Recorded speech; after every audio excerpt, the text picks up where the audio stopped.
What would make a 23-year-old quit his master's degree in environmental sciences and embark on a completely different mission in life?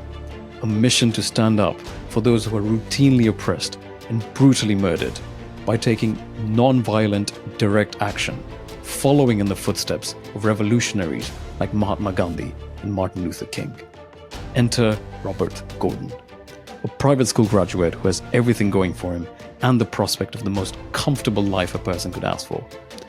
But instead, he joined the most important social justice movement of our time with the mission of protecting all life on Earth, the organization powerfully known as Animal Rising. In this episode, we track Robert's journey of awakening to what is going on in our world, what made him change his outlook and purpose, and how his actions are driven by justice and anchored in universal compassion, and what he hopes to achieve with his selfless mission to save lives. Hi Norb, how are you today? Hi, Kev. Yeah, I'm really good, thank you. How are you? Very well. I just wanted to say thank you again for coming onto this podcast. The whole premise of this is to highlight and showcase groundbreaking actions, as I would say, that are benefiting not just ourselves, but the whole of society. So I'm going to just dive straight in. There is that saying which goes, two of the most important days of your life are the day that you were born and the day you find out why. So, what I want to know is why? What is your purpose? What do you feel is your purpose in the world today? Yeah, that's a really powerful saying actually that I hadn't heard until today. But it really resonates with me because I feel like I just coasted through the first 15, 16 years of my life. Like most kids would, just interested in making friends, playing games, that kind of thing. And then when I was 17, I went and visited Auschwitz, and it was a real turning point for me because I realized the awful things that we're capable of as a society, as people, and I realized that I wanted to have I wanted to have a stake in making sure that something like that doesn't happen again, and lead us in the march towards a more just world. Um, so that was a definite turning point for me. And then 2 years later, whilst at university, that inspired me to go to university and study politics. And whilst there studying politics, I discovered everything we do to animals, which sounds quite naive to say because I spent 19 years of my life eating animals. I grew up in rural Norfolk. I knew we farm animals for food. But it was only really until I went to university and someone opened my eyes to what we do um, in in in factory farms, in farms, in slaughterhouses. As an animal lover, that didn't sit right with me, and I realised, wow, okay, there's a lot of work to be done here, and that was when I became when activism and trying to make the world a better place really became the centre of everything for me. That is powerful. Um, at this point, most people who are listening to this would say, why animals? What makes them so special? Uh, it's not like they feel like us. It's not like they behave like us. So why this concern for them? Because for most of the world, they're just there to be consumed. Yeah, well, there's that's a huge misconception, really.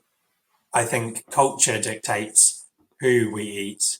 So, in some parts of the world, we treat cats and dogs like kings and queens in our homes as pets and companions. And then in other parts of the world, we're horrified to learn that people factory farm them like we do pigs or cows or chickens. Obviously, in India, the cow's considered sacred, but we have no qualms killing and eating them here. So culture's a huge part of it. And that's what decides who we eat more than intelligence, the capacity to feel emotions, because we there's so much evidence that these animals feel pain, they have emotions, they form social bonds, they experience play. Chickens purr when you cuddle them, as I'm sure you know. um, So there are all of these similarities that if they weren't hidden in farms, I think we'd be able to relate to them a lot more and we would be horrified by what we do to them. So I think that's the biggest component of it. But why animals for me, it really boils down to, I care about human issues as well. And people often come to me and they're like, oh, yeah, but there are people starving in the streets, there are wars. We need to deal with that before we worry about animals, as if one comes before the other. For me, I focus on animals because so few people do. There's so many charities dedicated, to helping refugees, helping people in war torn countries, and so little of the world focus on protecting farmed animals. So I see it as a space that, there needs to be more voices. And so that's where I dedicate my time. 100%. There's a couple of things I thought about when you were saying all of this. One of the things was the fact that people completely misunderstand chickens. And, as we both know, I have been lucky enough to rescue 5 chickens over the last 10 years or so. And it's just made me realize who they are, not what they are, who they really are, to the point where they're able to feel everything from fear, pleasure, boredom, curiosity, um, and this need for affection. They're always coming up to me, wanting cuddles. They're always looking out for each other. So if one of them finds food, the other one's there within seconds, because the one who found the food actually calls in and said, "Look, let's do this together." The other thing is the language. Now, for most people, it's just sounds that they hear. But when you spend time with these animals, you actually realize they have a language, not in the way that we have it, but they communicate in such a wide variety of ways. I understand now some of the things they're actually saying to each other. And I feel that until we actually, spend time with all of these beings that we use in so many ways, we don't understand them. And when we don't understand them, we're incapable of loving them. And we can't love them, we can't help them. But I feel, despite all of that, we should always give others the benefit of the doubt. If we think that they don't feel pain, that's our belief, but we've not tested it out. Just like you, for a very long time, I didn't know who they were, and it didn't matter to me how I used them. But as soon as I found out who they were and what they felt, things started to change straight away. But it's not like we're not deprived of ways to understand them. We've got so much now in terms of media. We've got documentaries, we've got films, we've got social media. And I feel there's no excuse in today's world to come up with things like, oh, but they're just animals, and and I guess we have a way to go in terms of connecting and reaching out to people. But in the age of information, ignorance is a choice.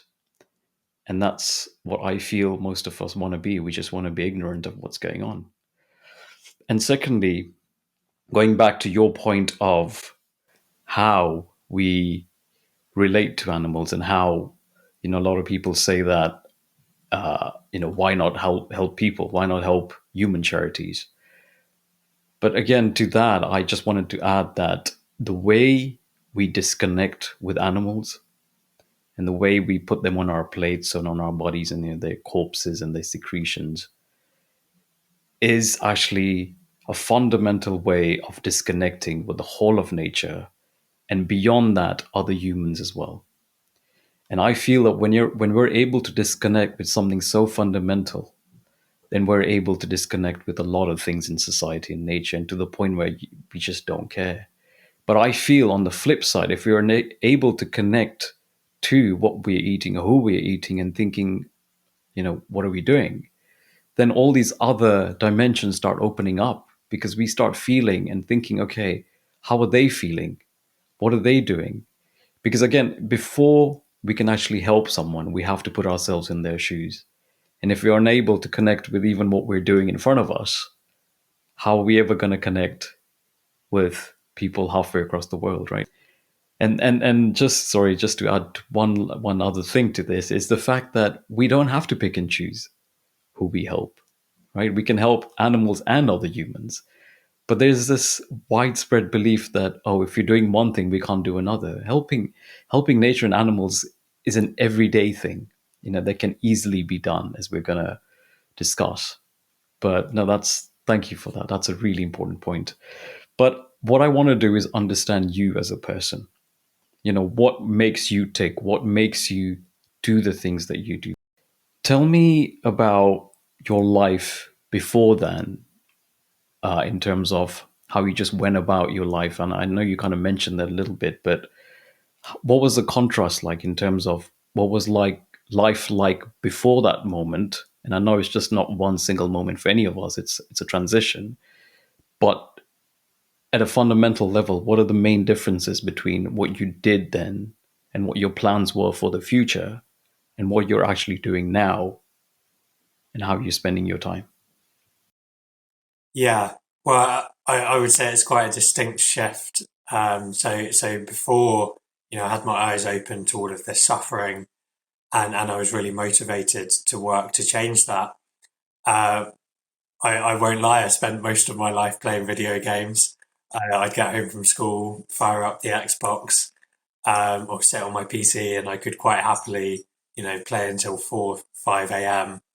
And at the time, the probably height of success for me would have been being like a gaming streamer with a fancy car.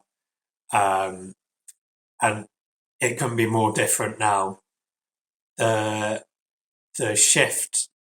Well, first of all, I turned vegan overnight. So I was at university and someone came up to me, and I'd never really considered the animals before then. I considered myself an animal lover. I grew up on, David Attenborough's documentaries, Steve Irwin, and I grew up around pets, or companions. And I grew up in rural Norfolk feeding baby lambs on farms with bottles and then not realizing I was going home and eating them. But someone came up to me and they were like, "Oh, you care about the environment, you care about animals. Why do you still buy meat? Why do you still buy dairy? Why do you still buy fish?" And I didn't have an answer for them. So for me, it was less of a transition and an immediate, "Oh God, what am I doing?" And I made the switch overnight. And it changed so much of my life because I realized how pervasive this challenge is. We're talking like 70 billion animals a year. And I hear that figure so frequently that I'm really desensitized to it. And it's really hard to capture the gravity of exactly how many animals that is. And I still, I can't think of an appropriate way to, except for you to go away and think about, try and visualize the number 70 billion. And it is so intangible, but it boils down to thousands of animals every second, which is, it blows my mind. So it shows the amount of work that needs to be done. So I couldn't continue to just sit on my computer playing video games when there was so much work to be done. So I basically just translated all of that time that I would have spent, you know, with what people might consider more conventional fun playing video games into what I see as the most effective ways of creating change. And for me, I can, because I find purpose in that, I don't feel like it's work. I get some kind of enjoyment out of it, even though, it's not easy. And it's constant uphill battle and it is hard work. I at least find some aspects of joy in knowing that I'm making a difference or in the community of people I meet. So, it's not, it's not now my idea of hell would be like a mindless 9 to 5 sitting at a desk and contributing nothing to society. So this in comparison, no matter how hard it gets, will always be preferable for me. Exactly. Um, I was thinking about the number that you mentioned, the 70 billion. And I think last time I checked, it had gone up to 85 billion. And that's just land animals, as you already know. We're talking about, 2 to 3 trillion ocean beings that get hauled out of their homes and suffocated outside and killed. But you're right. These numbers, I think, for any human mind to even try and comprehend is impossible. And I feel that if people even thought about 10 or 5 or even one, the suffering of even one being, or saw it or just tried to comprehend it, I think that would be enough for people to start thinking what is happening, and to even try and visualize those numbers. I think it's next to impossible, and I feel just like you. I get desensitized as well when I speak about these numbers to people. It's just it doesn't make sense. So I try and just think of it as just an individual. Imagine what they would feel like when they're being put through this, in terms of, firstly, the terror of being away from their family, and then the emotional horror of watching your friends and companions being killed in front of you, and secondly, the last stab or the last hit that comes for you that takes your life away. So that's one aspect of how I try and make sense of these numbers. We just keep growing every year. It's been predicted by the United Nations, or one of these big organizations, that by 2050 the demand for so-called meat is going to be double, even though the human population is going to go up by 50%. They've already predicted that it's going to be double. And I can't imagine the impact that's going to have on our planet. How do you see the world today? What if you had to take a snapshot of what is happening on our planet right now, this very moment? How would you describe that? Big question. I'd say there's two elements to it. I'd say the first is the wholesale commodification of all all beings, through all levels of society. So the commodification of human animals in the workforce, the commodification of non-human animals who we use for service, food, clothing, and then the commodification of nature itself. So the wildlife, the wild habitats, the forests that we tear down without a second's thought. Um, I'd say there's that element combined with designed apathy from people in society. So, capitalism's done this incredible thing of giving us enough comforts that we can satisfy, for the most part, especially in the Western world, our basic needs, but not necessarily get further fulfillment. So we live these, um, semi-empty lives, but fulfilling our basic needs to the point where we're encouraged not to consider how the world is operating in such an unjust way. Um, so I'd say those are the two elements. If I had to capture it in a snapshot, it's a tough question for sure. Indeed, indeed.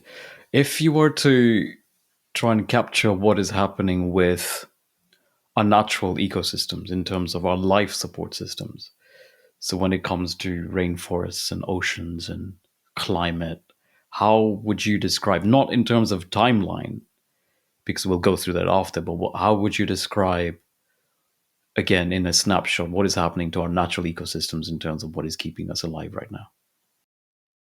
Well, I'm studying a lot of this at university at the moment. I'm on a leave of absence from studying a master's in environmental management.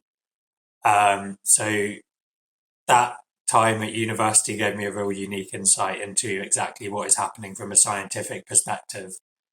Um, and there's no other way to describe it other than, the complete decimation of our life support systems, but also the life support systems of non-human animals as well. So we're seeing, what scientists call the sixth mass extinction event, but this time we've caused it. It's not natural. There's nothing natural about this or the climate and ecological emergencies. There's almost unanimous acceptance from the scientific community that we've done this. And we've done it in actually a very short timescale in terms of obviously life on Earth itself, but also our lifetimes. So a lot of these challenges, have come in the last century.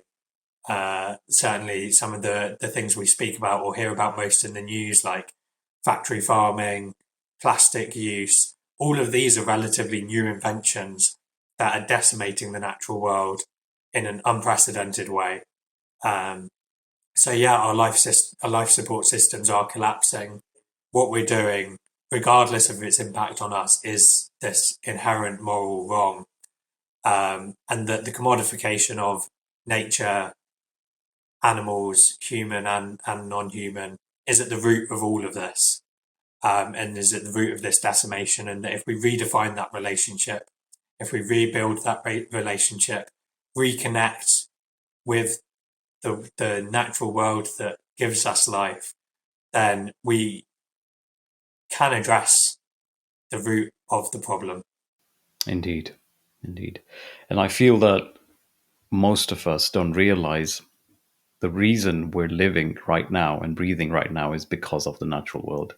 For example, half of the oxygen that we're breathing in is coming from the rainforests, and the other half is coming from the oceans.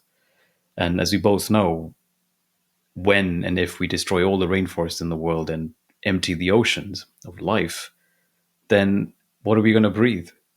And in terms of carbon dioxide as well, they're the ones that take it all away, and they're just about keeping the world cool enough for us to survive right now. But without those two living systems, we have no hope in hell. I feel if we were to try and summarize what is happening on our planet, I would say that we're definitely running out of land and fresh water. Pollution and greenhouse gas emissions are ruining our atmosphere, the waterways, and negatively affecting our climate. Our forests are being destroyed, like we said. Our oceans are being killed of all life. We have to mention obviously the number of people who are going hungry, which should never even be the case because of this unnatural distribution of food that's happening as a result of animal agriculture. But also going beyond that, the loss of topsoil, which is vital to grow all our food, and we've already lost 60% of all the topsoil. And finally, I feel the real danger again. I mean, we only think about ourselves, but the real danger is the rise of pandemics and zoonotic diseases that could threaten our entire population. But before we get into that, in terms of timelines, in terms of how much time we have left, what are your thoughts on it? And what have you found? And I feel that you are in a perfect position with your background, with your research, with the time that you've had to research this, not purely out of compassion and ethics, but as an environmentalist. How would you summarize how much time we have left? Yeah, it's actually a question I get asked a lot, um, because you see every so often in the news, you see we've hit a new tipping point or we've gone beyond the point of no return. Um, so there's two elements to it. I'd say one, we're beyond the point where we can completely fix this issue. We are, in my opinion, in an adaptation and mitigation phase. We can make the situation less bad, um, but certainly we won't be able to escape all of the effects. Indeed, across the world, we're seeing some of the effects already. Mhm. Um, but my second answer to that would be that it's never too late, whether it's at an individual level or at a societal, systemic level, um, because that could be the difference between um, a couple of million people dying as a result of ecological collapse and a couple of billion people dying. So um, I choose to keep hope because if I didn't, then there would be no point in me dedicating my life to what I do, you know, um, and going out and putting my civil liberties on the line, taking direct action to protect animals and to protect our ecosystems. So I do hold on to that hope. Um, the science, the scientist inside me says we're screwed, but the activist says no, we can do this. No, but I don't know if you heard about what the World Economic Forum said a few years ago. In terms of their priorities, their number one worry or concern was not climate change. It was freshwater crisis. Uh, Currently, from what we know, we there's about 4 billion people who are struggling to find enough. water, firstly for drinking, and then for sanitation, and then for other uses. In terms of water related diseases, which can again form because of water shortage or and pollution, they said that the equivalent of 10 jumbo jets full of children die every day from water related diseases. Now, if we saw that happening in front of us, all these planes crashing, we would be acting on it without any delay. But the fact that this is happening mostly halfway across the world, in all the nations that are struggling to find water, but also other regions which had plentiful of water decades or centuries ago, are now completely depleted and almost desertified. So, considering the fact that we are in a freshwater crisis, which will trigger the next world wars, what do you what are your thoughts on how this business of using animals is impacting the availability of fresh water for humans? Yeah, well, access to clean water is something that we absolutely take for granted. I mean, sometimes when I flush the toilet and I see lovely fresh water just being poured away, I'm like, wow, we really do take it for granted here. But you're 100% right that a huge contributor to this issue is animal farming. Um, Not least because it uses a significant amount of this fresh water as a resource. The 70 billion or 85 billion animals we mentioned before who are farmed and obviously fed and watered will be consuming a significant amount of fresh water in the first place. So we're funneling water out that way. But they're also disproportionately responsible for freshwater pollution. So whether it's animals in a factory farm and their waste leaching into nearby waterways, or it's animals grazing in fields and some sometimes the impact there is even more immediate because they're going to the toilet in that field, and often fields will be near a freshwater supply, and the bad stuff from their piss and poo will leach into the ground, which pollutes the ground itself, but then also get into our water tables or run off the ground. In the case of if you have rain afterwards, run off the ground straight into those waterways. So not only is it using a significant amount of our freshwater supply, but it's also polluting it. In terms of disproportionate use of water, right now, we know that it takes about 15,000 liters of water to produce just 1 kilo of beef, and 1,000 liters of water to produce 1 liter of milk from a cow. And then if you compare that to how many liters of water, the 30 to 60 to at the max, 100 something liters of water to give you, all sorts of fresh fruit, vegetables, nuts, seeds, grains, everything that we need to depend on, which is necessary for our health, where we get our nutrients from, uses a tiny fraction of this water that we have on the planet. While we have meat, dairy, eggs, fishes, all of these beings that are killed and eaten, which are not even necessary, which are using so much water, but not also transmitting it through the product, because we know that, almost what, 90, 95% of that water is completely lost in the process of feeding and raising the animal.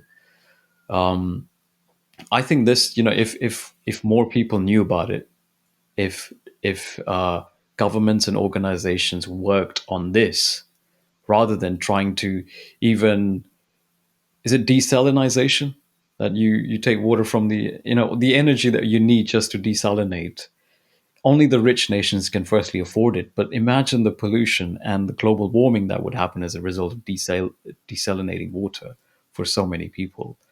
To me, the answer is just so clear. If you want to solve the freshwater crisis, if you want to prevent people from dying, the world just has to shift to a plant-based nutrition, and you would save what, 90% of the water that we're currently wasting.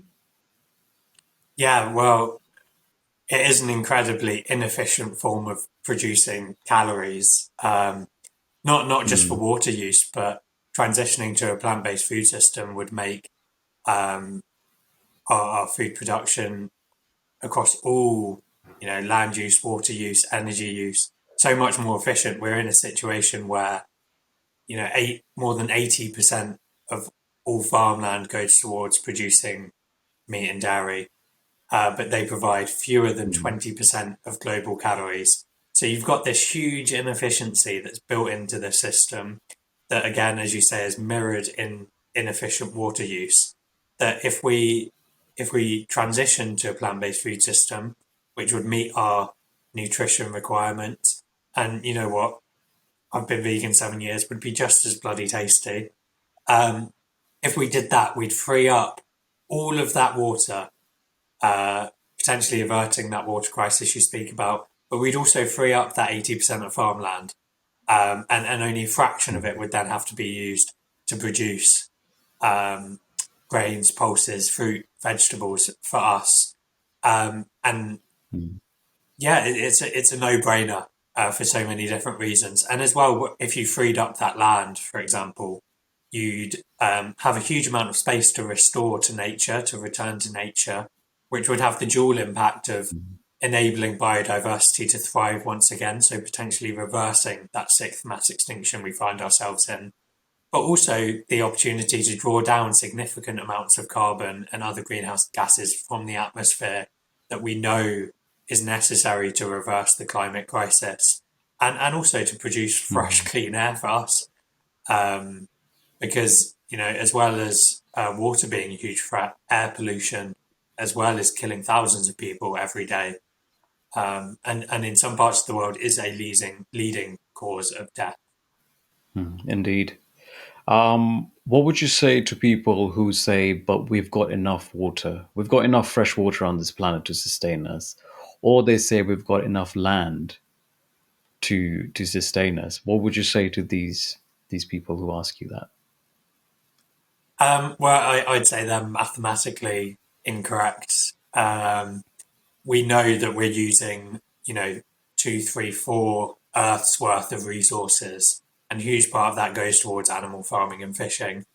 Mm, We know that it can't be sustained, and you mentioned earlier the UN potentially projecting that we're going to double our production of meat and dairy over the coming years.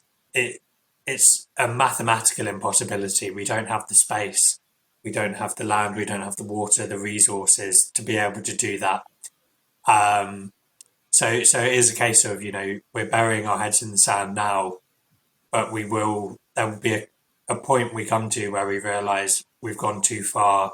Potentially, we're already at that point, mm, but certainly a point where we can go no further, and dramatic shifts will be required. So a big part of what motivates me is getting ahead of the curve, doing it now, taking a lead on it, supporting our farmers because they're on the front line of producing food for us. And if that whole inefficient system collapses, which we know it will, because it is by definition unsustainable, if that collapses and we haven't put in those checks and balances, if we haven't started the transition, then our hardworking farmers they're going to suffer. We're going to suffer when we see shortages in the supermarkets, and we'll suffer when we no longer have access to that fresh water, that fresh clean water. We'll suffer in terms of climate. We'll suffer in terms of loss of biodiversity, which again, is a reinforcing that our ecosystems are reinforcing. So when we impact one aspect of it, it carries over and impacts others. So we know that how we farm impacts biodiversity loss, deforestation, fertilizer use, pesticide use, all contributes to biodiversity loss. But we rely on biodiversity to grow crops, which at the moment are crops that are going to feed animals in factory farms. And then we obviously inefficiently cycle those crop calories into animals and we get a fraction of the output in return. But mm, we're decimating that biodiversity upon which we depend. So it's a self-reinforcing or self-destructing at this point system. mm. When you speak of biodiversity, You mean every other species that we share this planet with, right? So even on a basic level, if we think about bees, for example, we need them to make our food.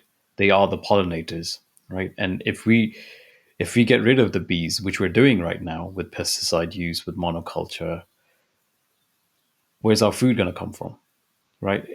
They do the hard work for us. I remember when we were trying to grow tomatoes the other year, we couldn't find a bee in the garden. I had to use my electric toothbrush to go around pollinating and vibrating the flowers enough to for the pollination to happen.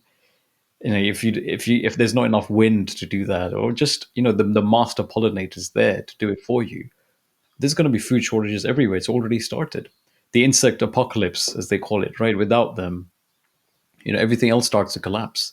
And also, secondly, I feel with the water thing, because I used to live in Kenya many years ago, and we used to have water shortages all the time, and this was 20 years ago. And it made me think, how much water, because the planet's full of water. It's the oceans, right? But then I realized that's all salt water.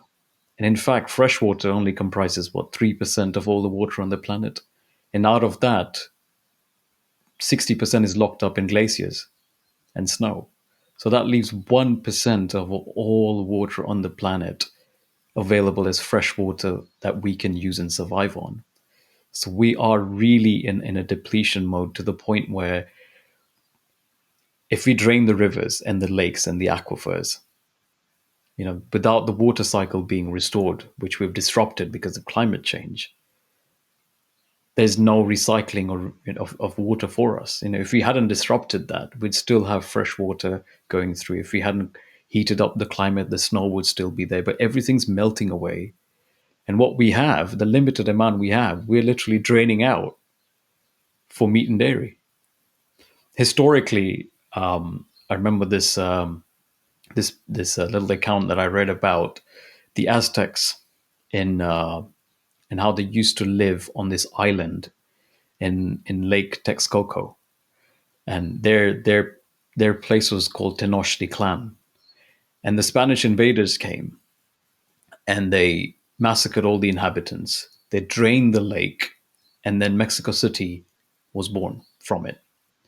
But then what they did is they drained the underground aquifers for meat and dairy. And since then, the whole city has been crumbling. The sewers are crumbling. The underground railway systems are crumbling, roads, buildings. And every year, what they do is they end up just having to repair buildings and sewers and all these networks because 20 inches a year, their city is crumbling and submerging. And these are just the last effects of all the damage that's been done before. And we both know about the examples of submergence and islands just disappearing because of climate change. And that brings me to this point of the climate crisis that we're in, the ecological crisis and the climate crisis. And everyone talks about it like it's an emergency. Why is it an emergency? Well, as we've spoken about, it's an emergency because of the impact that it will have upon us. But yeah, you're right. We talk about it like it's an emergency, and certainly, a big the kind of phraseology of that came from the direct action protests of 2019, with Extinction Rebellion occupying, the streets of London, once in the spring and then again in the kind of the autumn and winter. And they encouraged the government to declare a climate emergency, and then multiple councils across the UK followed suit. But since then, we use the term, we talk about it, but again, it just feels like we've become desensitized to it because we're not treating it like an emergency. Um, so we know we have to act, and we know we have to act urgently. It's in the word emergency, but we aren't. For whatever reason, it seems like we're just burying our heads deeper in the effectively dried out soil, as it were. Um, and yeah, there's probably a lot of psychology behind it, and certainly our political system is constructed around short termism. Um, so political inertia as well is going to be a huge component. but the reality is we have to act, and we have a limited amount of time to.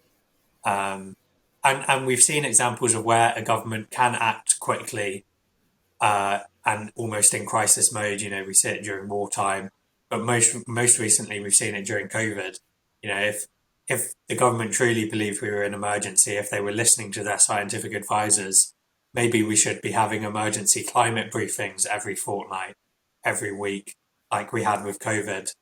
Um, you know, we saw then that a government can act, that economy can be sustained, and in the case of COVID, obviously the government were dishing out billions in obviously support schemes, but also in contracts, fake contracts. It's turning out to their billionaire friends. So you know the magic money Mm. tree that Theresa May famously said doesn't exist clearly does, and we need to be using it for a green transition to address this emergency with urgency. Very well said. No, but I'm sitting here in my room, right? I've got the heating on because it's a chilly day outside. Down the road, I see houses. Everyone's in their, cozy little shelters, going on about their life. Climate emergency doesn't really seem real to most people. What would you say would happen if we did nothing on a global level, and then in terms of Britain itself, in terms of our society? What would happen? We did. Let's say we just did nothing, carried on as we are, focusing on clean energy that doesn't draw down anything. It just stops, slows down the rate of acceleration of global warming. But we're not soaking, sequestering any of the carbon. It's still going up. We go on about with our daily business of consuming and spewing out all the carbon and methane. That's everything that's been in underground so far. What would be the effects if we just sat and did nothing?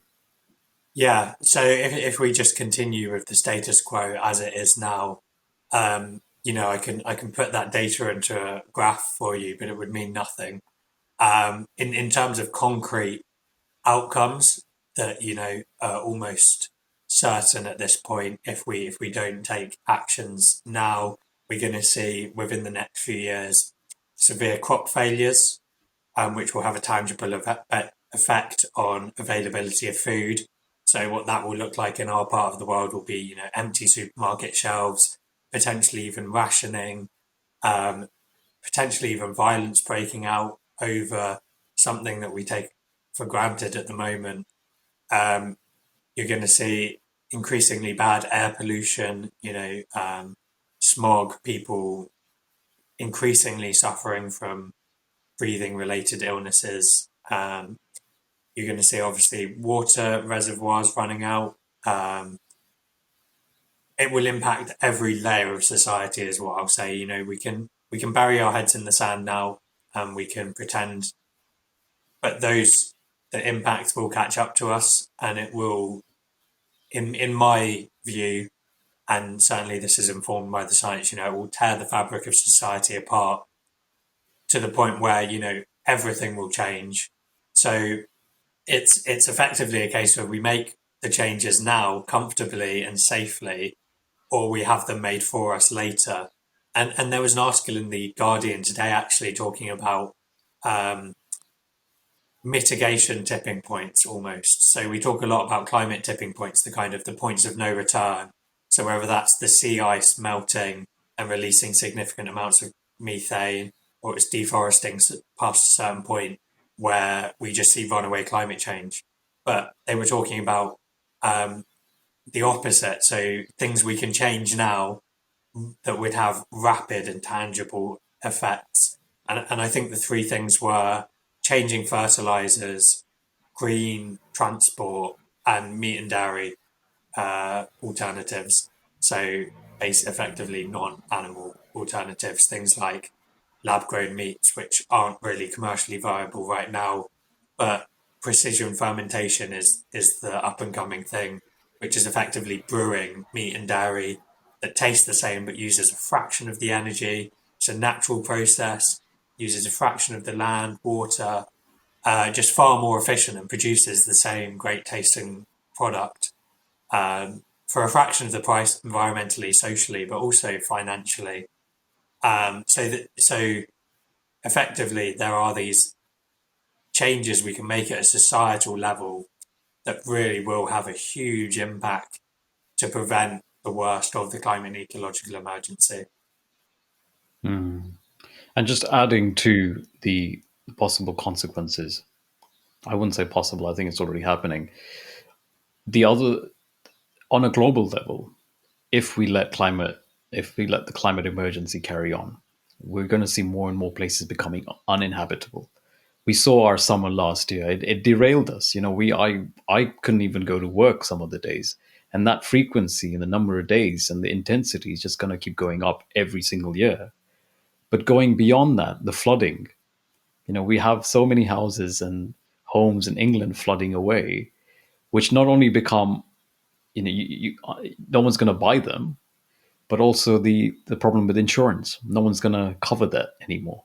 So you have thousands of people, if not millions, undergoing this almost a financial crisis, if you will, because that's what I feel most people resonate with: finances. And all of this leads back to finances because we're all going to suffer as a result of climate change. Because those insurance claims, that those, you know, all that destructions are going to come back to hit all of us, not only in terms of buying insurance for everything, but also taxes, because someone has to cover the cost, right? Easiest way to do it is increase taxes for everyone. And that's the same cycle we've seen been repeating over the decades. You know, there's a natural disasters, increase taxes. It's the only way we recover from it. But beyond that, I feel as more places get uninhabitable and more desertification carries on with the extreme heat and droughts, there's going to be mass migration.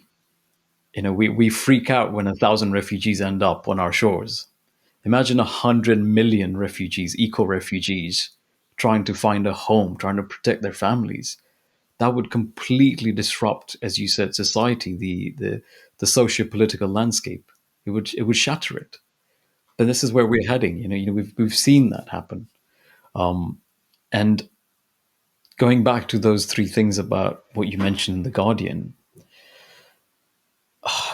relying on green technology. I know it's nice, and it's something that for most people would not mean having to do any work for it because we rely on scientists to get it done. It would take at least 30 years and $30 trillion to even get there. We don't have the money, we don't have the time.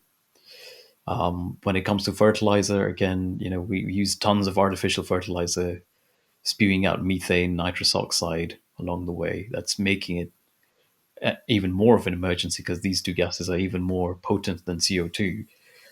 If we didn't need these many feed crops to feed the 70, 85 billion land animals, instead just focused on the 8 billion people that we have, that reduction alone would mean no need for artificial fertilizer.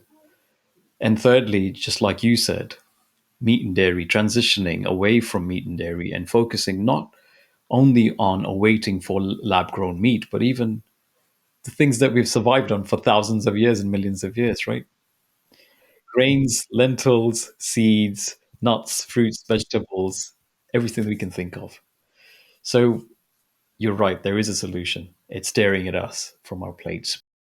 Individual transformation can only go so far. We need to transform the political landscape because our taxes are paying for a lot of the destruction at the moment. And if we just focus on individual transformation, it'll only take us halfway there. We need to change the way politicians make policies, laws are made. How can we do that? Yeah. Um, Obviously, I studied politics as an undergraduate degree a few years ago now. And at the time, I thought politics was the solution to all of the world's challenges. But I became increasingly disillusioned with our political systems. They're fundamentally broken at their core. They're short termist, they're riddled with corruption. There's no strong impetus for them to create change, especially change that they perceive as unpopular. Um, so we've got and how elections work and how we vote and how we choose policies and our leaders also incredibly flawed, especially in the UK. You know, how we call ourselves modern democracy. I sometimes wonder. Where everything is determined by a 5 year election cycle. The last three prime ministers have been unelected, I think.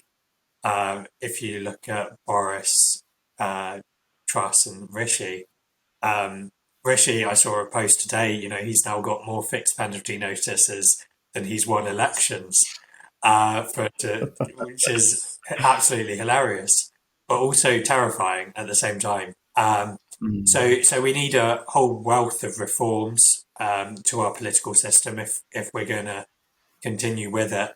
We also need there's increasing calls for citizens' assemblies. So to put decision making back in the hands of people, you know, if there's a difficult policy decision, give it to the people, if whether it's through a citizens' assembly or through a referendum, but do it properly. Don't do what we did with Brexit, where you just had fear mongering on both sides and political point scoring. That was a whole farce. Whichever side of the debate I think you sat on, people can see that. Um, but yeah, citizens' assemblies are a great way. And in the meantime, obviously, what I dedicate a huge amount of my time to is non-violent civil resistance. So, you know, engaging in disruption at key points of society to create wider societal shifts, but also to force political change. So we've seen it in a whole host of social movements globally in the past. Some of the most famous examples being, you know, the civil rights movement in America with Martin Luther King, Gandhi's Indian independence movement, and here the suffragettes and the suffragists basically interjecting in society with often disruptive and unpopular actions, but to create that wider societal transformation and to create political change very successfully. So, you know, there's a lot of avenues people can take, but I think the one lesson I've got from certainly going back to university and studying environmental science, you know, there's academic papers, UN reports from the 90s, from the early noughties, talking about how bad things like fossil fuel use, how bad meat and dairy production is. There's a 2006 academic paper called Livestock's Long Shadow that says we need urgent change to meat and dairy consumption and production patterns if we're going to reverse the worst of the climate and ecological emergency. And a decade and a half later, we've seen none of that change. Um, and we know as a result that things like writing petitions, you know, just being a member of Greenpeace, writing to a politician, it's not enough. It's not creating change. So people do need to step up, take action into their own hands. We saw it in 2004, you know, when maybe was it 2004? I think might be getting my dates wrong here. Um, Certainly when I was a child, when 100 million people, sorry, a million people marched in London against the Iraq War, and the next day the government went to war anyway. Imagine if those million people, instead of just marching, you know, sat down in the road, surrounded Parliament, refused to leave, entered even into a general strike, or you know, that million people instead of going to Parliament, if they'd gone to the military bases and just wrapped them in a hug. Imagine how different that situation might have been. So definitely stepping up into civil resistance and opposing a government that's killing us and doesn't care for us, doesn't speak for us. Um, I think that's a crucial element to achieving change. Absolutely. Because, like you said, if there's no future, what is the point of even doing our jobs and going to work and being the best at what we're doing? Because if the world's going to collapse so fast, so quickly within the next couple of decades or so, we need to do something. Prevention will always be easier than the cure. But I have so much respect and admiration for what you're doing. It's such a brave thing to oppose the current status quo, and in terms of putting your whole not only your personal life at risk, your professional life at risk, and thousands of people have already joined Animal Rebellion, have realized that without this immediate and important action, they don't have a future. That to the point where it doesn't even matter to them. And that's why I feel it's something that we all need to support, either physically or financially, and internet, social media. The voice that we have is such a powerful thing, and we all can use that to have this combined and collective, unified voice speaking in the same direction about the things that matter, but also what needs to be done. I feel that the government, has to listen. But recently, just 2 days ago, I came across a report on CNN where the headlines were: the British government wants to hand police unprecedented powers to handle protesters. Human rights activists say it's an affront to democracy. Historically, I know and I'm aware that every single movement that has actually changed the world has faced all sorts of opposition from the governments and from the ruling elite. And I feel we're going down that same path. How would one prepare, or how would one mentally prepare for what could happen? Say, if I were to come and I wanted to live by my conviction and my values and say, you know what, enough is enough, because our animal friends are dying, our entire planet is dying, our society is dying, and we're just carrying on. And if there's more individuals saying, look, I want to do this, how could we prepare ourselves? What can we do? And how do we approach Animal Rebellion to not only learn from them, but become a part of it, and to understand why it is that Animal Rebellion are doing what they're doing? Yeah. I mean, I'd start by saying, I joined the movement in late 2019, so it had been around for about a year before that. But I've heard a lot of stories since then about from the founding people, and they very much anticipated this clampdown on civil liberties as a result of their actions. They went into it with open eyes, learning from social movements of the past. And as you say, this is a repeated pattern. So we knew that by about this point we would be seeing clampdowns, new laws brought in to oppress us, more people being sent to prison. I think right now in the UK there are more than 20 climate protesters. I think last time I checked the number was 26 climate protesters in prison right now, most of which who have not had a trial, which is, unfathomable to a lot of people. We think one of the fundamental truths of society is that you have a right to a fair trial. But no, these people will have taken action with whether it's Animal Rebellion or Just Stop Oil.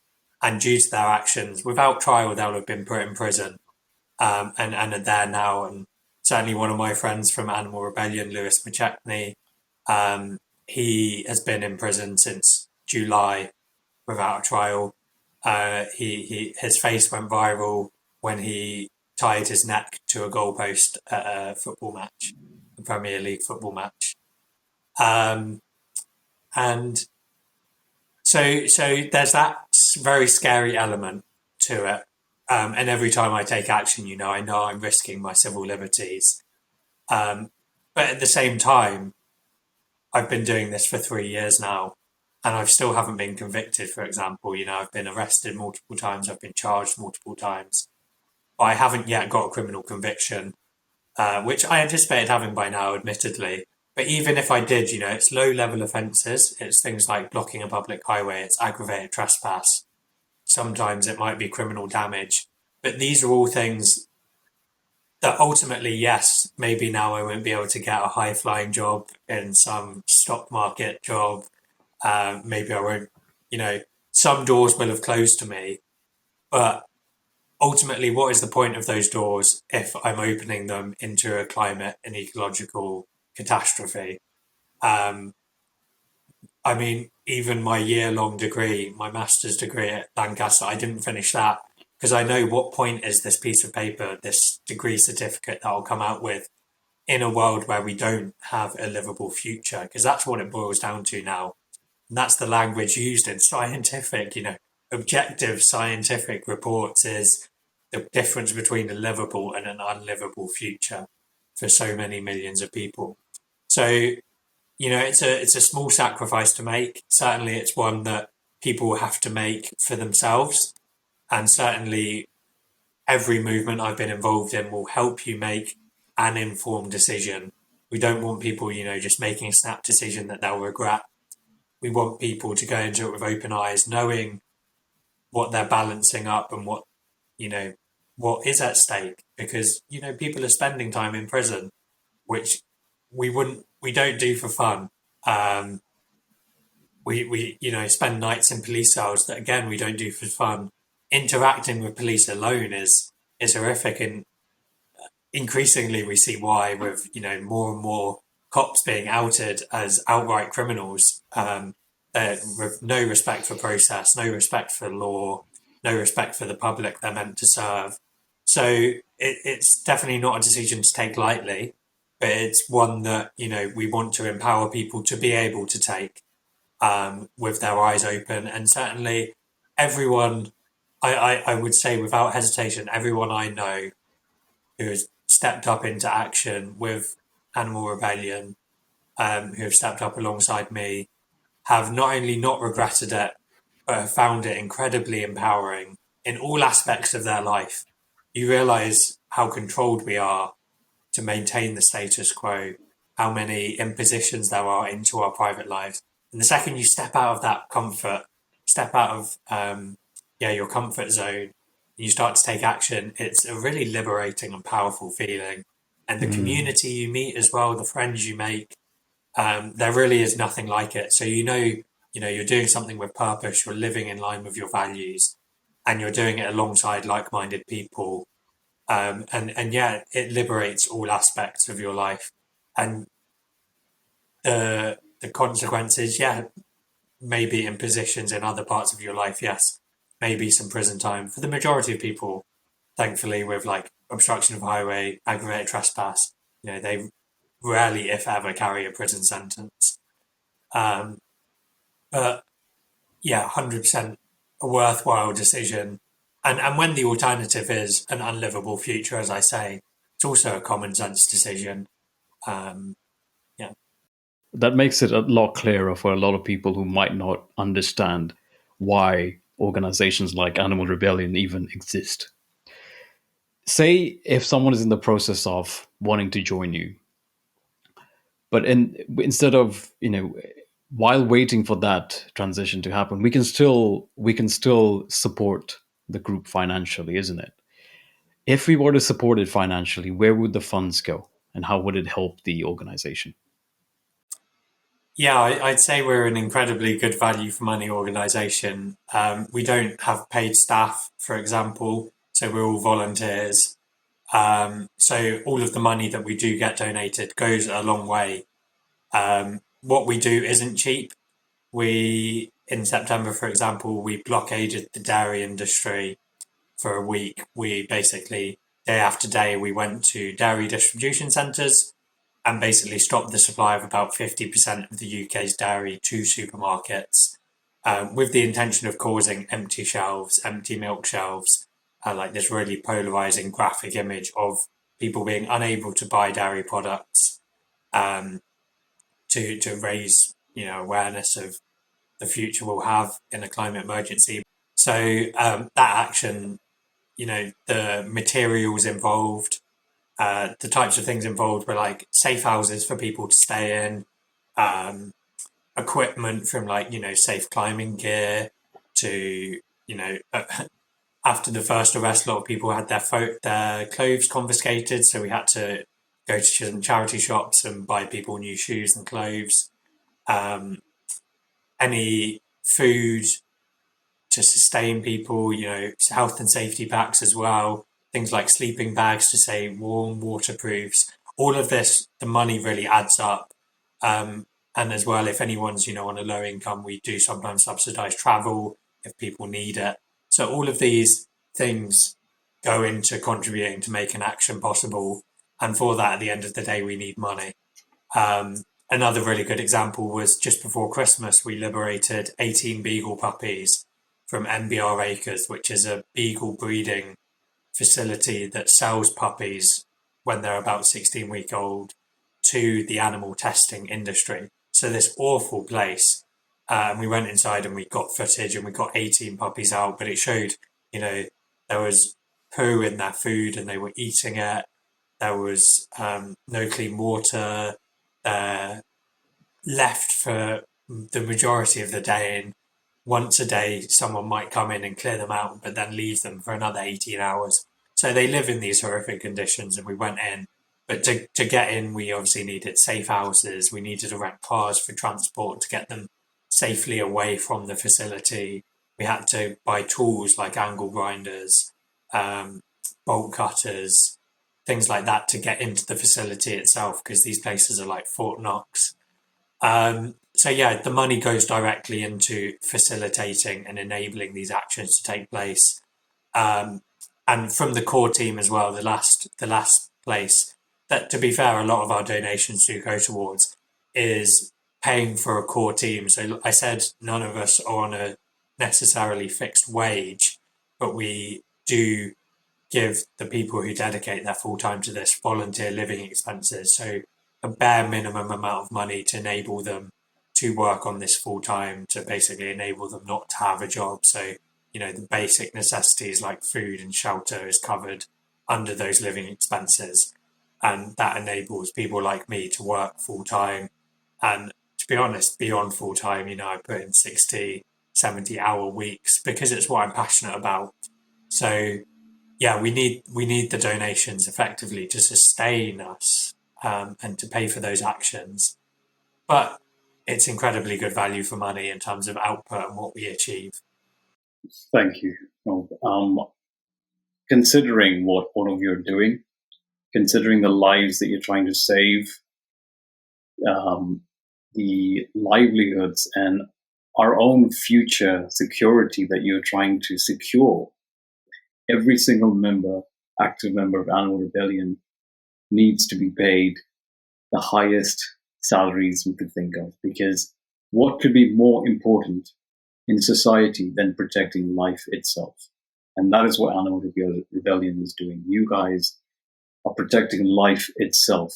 And I can't think of anything more important in the world today than that. So again, hats off to all of you guys and inspiring so many along the way. Because I know, more and more people are joining, but it needs a lot more people. We need a wave of people trying to transform this. We've seen historically that, especially in India, it took the entire nation coming together to overthrow the actions of the British Empire. In the same way, we need an entire swathe of society to come together to make this happen. And I urge everyone who's listening to this to go onto the Animal Rebellion website, have a look at what you guys are doing, get in touch with people who are there, who I'm sure that the details are all on it, if there's things that people want to know more of. But also, let us all try and support Animal Rebellion as much as we can, in every way we can, financially, physically, emotionally, just like how you said, people who get arrested for trying to protect life again, and they come out, emotionally traumatized from the whole experience. And even if people can go there and, help them, comfort them, take them home, look after them, that's such a big help. We all need to do this together, because it's so unfair that a small portion of society, of the population, is doing the work that everyone needs to be doing. We all need to be working to help protect society. And yet we have a small portion of us trying to do it. And this small portion of society, these few individuals, need all the support that we can give as a society. So I urge everyone listening right now, please do check out their work. Get in touch with people who are already there if you want to know more about it. So, before we finish off this mind-blowing account about what you do, could you tell me a little bit about your typical day in terms of What are you involved with right now? And, you know, how does that impact you personally as well? Yeah, I mean, a typical day for me, I wake up on my phone and I go to bed on my phone, and it's generally working towards, creating this better future. Um, but as I say, I wouldn't have it any other way. Well, I might if, we didn't need that work to be done. If we lived in this lovely utopia, that would be pleasant. And my life would probably look radically different. But in the meantime, I'm very willing to live that life. And I'm lucky enough that I have people who support me in doing that as well. My days vary so much, but a general day is, everything from writing strategies for our next campaign, designing our next campaigns, to having meetings with people about what to do next, um, to more one-on-one things like, supporting and empowering people, answering their questions so that they can take action, through to going on the actions themselves. So I travel a hell of a lot for this, always by, public transport, normally getting a cheap coach because I don't want to waste the organisation's resources on a train, um, up and down to London and various other places, recruiting, mobilising, supporting, also taking action. So lucky enough recently that we've built these really strong groups across the country so that everything isn't so London focused. And, in the just before Christmas, we had actions in Manchester, Newcastle that enabled local people who didn't want to do the trip all the way to London, which is where traditionally a lot of protests take place, enabled them to participate. And actually, the Manchester action was our biggest print press day of any action we've had since we started monitoring those metrics. So we had, I think upwards of 10 articles in print press immediately after that action, where they targeted a high end restaurant, a Michelin style restaurant in Manor that refuses to cater to vegans, and has a menu with some of the highest impact foods, which we know as obviously animals, beef, lamb, as the meats are called, on their menu. That's for an exclusive minority elite, because the menu itself is like £195 per person, and that's without wine. So it's for this minutiae of people, but also disproportionately contributes to all of the problems. So yeah, I have a very, very varied life. Sometimes it's talking on podcasts or speaking in interviews as well. So yeah, that's certainly never a dull day. Great stuff. And as a closing statement, Norb, um, if you had the ears of the 3 to 4 billion of us who are in a position to actually do something about these things, not having to worry about where our next meal is going to come from or finding fresh water somewhere or even having a stable enough climate to live in, what would you say to all of us in terms of what impact we can have, firstly, and where would we start? Say if you could define 3 or 4 actions that all of us can start today, regardless of age, occupation, or whatever we're doing, we're all in a position to do something. 3 or 4 actions that you could tell us today, what would you say? Yeah. Well, the first thing I'd say is like I acknowledge 100% all the privilege I have, and if people are in a similarly privileged position, use that privilege. The first thing I'd say, start questioning things that we take for granted. Listen to people who encourage us to question those things, and from there get active. Whether it's the simplest thing you can do with the biggest impact on the environment and obviously animals as well is just go vegan. Just do it. I did it overnight, and it changed my life, and actually revolutionized my appetite and my cooking. I went from having like 1 to 2 dishes on repeat every day to a whole wealth of food and tastes. So that's the lowest. I would say that's the lowest form. of action you can take. And from there, you know, step up. Find if there's a local group near you. If you're not ready to step into civil resistance, I completely understand. But go out on the streets, start doing outreach, give out flyers, leaflets, speak to friends and family. Just do something. Don't sit idly by and let this keep happening. And then if you've got the confidence when you're ready, you know, get involved in direct action, because that's how we really create change.